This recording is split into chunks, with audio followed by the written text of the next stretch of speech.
Tetapi sekarang, dengarlah, hai Yakub hambaku, dan hai Israel yang telah kupilih. Beginilah firman Tuhan yang menjadikan engkau, yang membentuk engkau sejak dari kandungan, dan yang menolong engkau. Janganlah takut, hai hambaku Yakub, dan hai Yesurun yang telah kupilih. Sebab aku akan mencurahkan air ke atas tanah yang haus, dan hujan lebat ke atas tempat yang kering. Aku akan mencurahkan rohku ke atas keturunanmu, dan berkatku ke atas anak cucumu.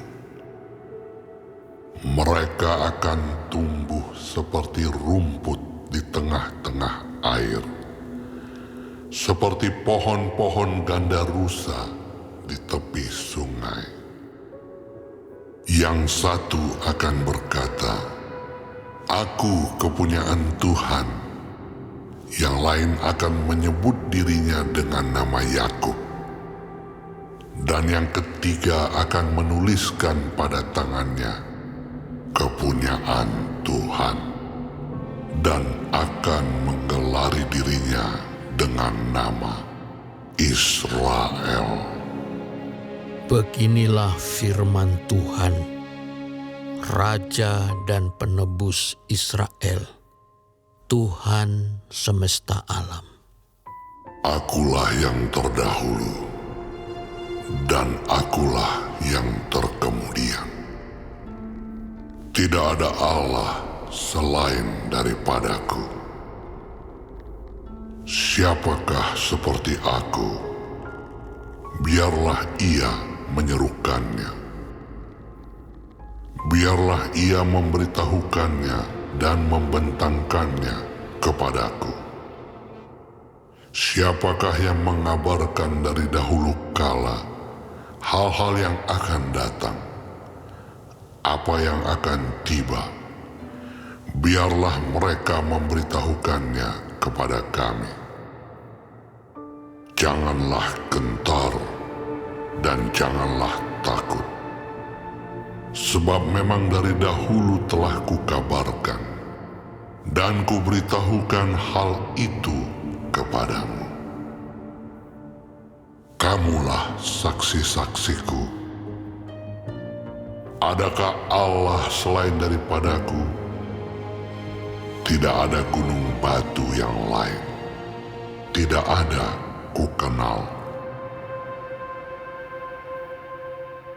Orang-orang yang membentuk patung, semuanya adalah kesia-siaan, dan barang-barang kesayangan mereka itu tidaklah memberi faedah.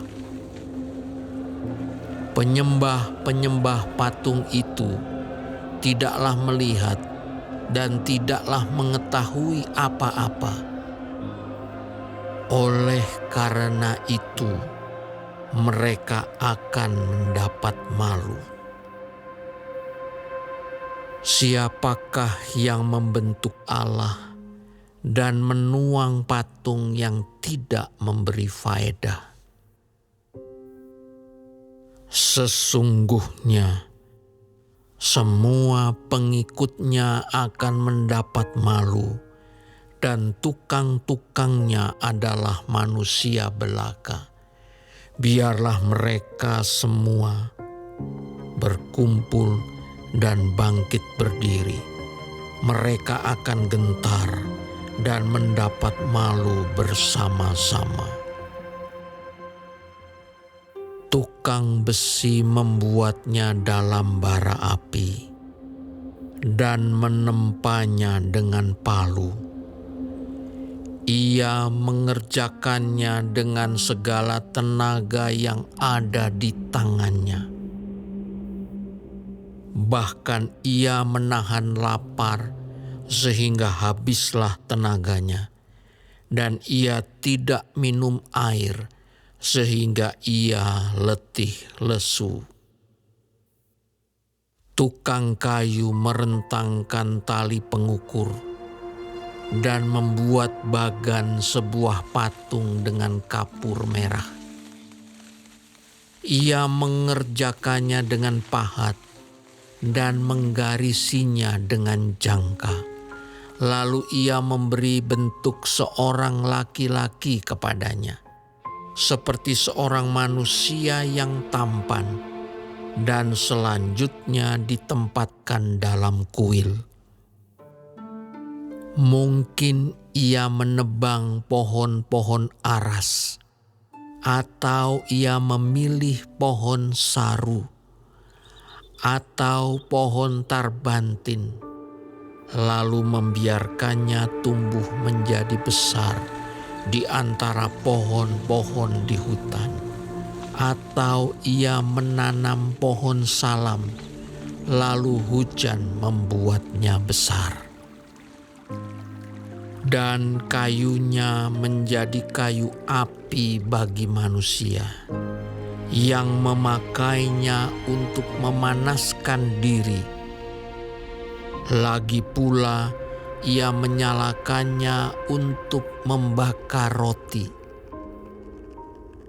Tetapi juga ia membuatnya menjadi Allah, lalu menyembah kepadanya. Ia mengerjakannya menjadi patung, lalu sujud kepadanya. Setengahnya dibakarnya dalam api, dan di atasnya dipanggangnya daging. Lalu ia memakan daging yang dipanggang itu sampai kenyang. Ia memanaskan diri sambil berkata, Aku sudah menjadi panas.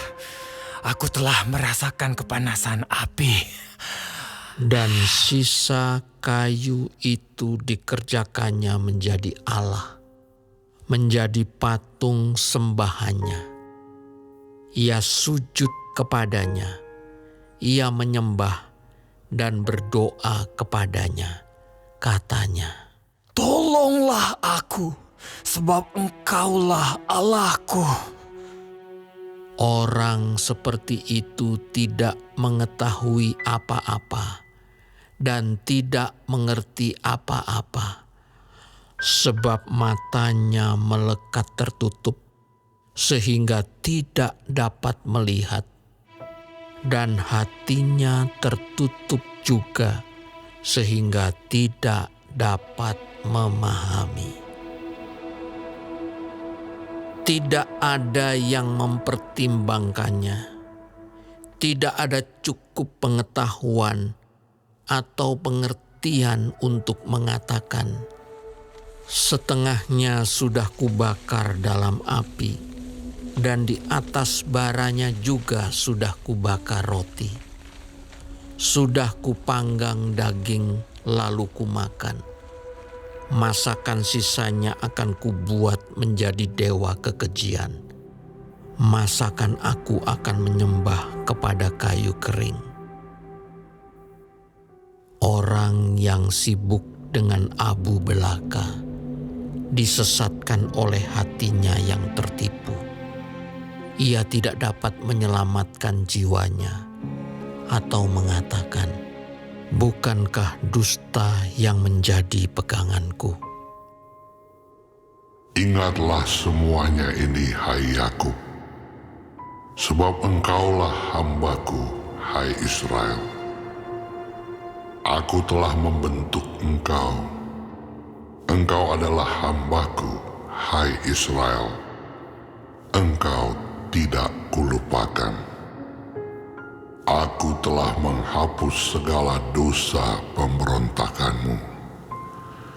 Seperti kabut diterbangkan angin, dan segala dosamu seperti awan yang tertiup. Kembalilah kepadaku, sebab aku telah menebus engkau. Bersorak-sorailah hai langit, sebab Tuhan telah bertindak. Bertempik soraklah hai rahim bumi, bergembiralah dengan sorak-sorai, hai gunung-gunung, hai hutan serta segala pohon di dalamnya, sebab Tuhan telah menebus Yakub, dan Ia telah memperlihatkan keagungannya dalam hal Israel.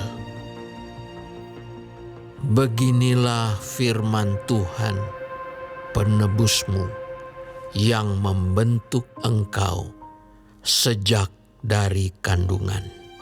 Akulah Tuhan yang menjadikan segala sesuatu, yang seorang diri membentangkan langit, yang menghamparkan bumi. Siapakah yang mendampingi aku? Akulah yang meniadakan tanda-tanda peramal pembohong dan mempermain-mainkan tukang-tukang tenung, yang membuat orang-orang bijaksana mundur ke belakang dan membalikkan pengetahuan mereka menjadi kebodohan. Akulah yang menguatkan perkataan hamba-hambaku dan melaksanakan keputusan-keputusan yang diberitakan utusan-utusanku, yang berkata tentang Yerusalem, baiklah ia didiami, dan tentang kota-kota Yehuda, baiklah ia dibangun. Aku mau mendirikan kembali reruntuhannya. Akulah yang berkata kepada tubir lautan, jadilah kering. Aku mau mengeringkan sungai-sungaimu. Akulah yang berkata tentang Kores, dia gembalaku. Segala kehendakku akan digenapinya dengan mengatakan tentang Yerusalem, baiklah ia dibangun, dan tentang bait suci, baiklah diletakkan dasarnya.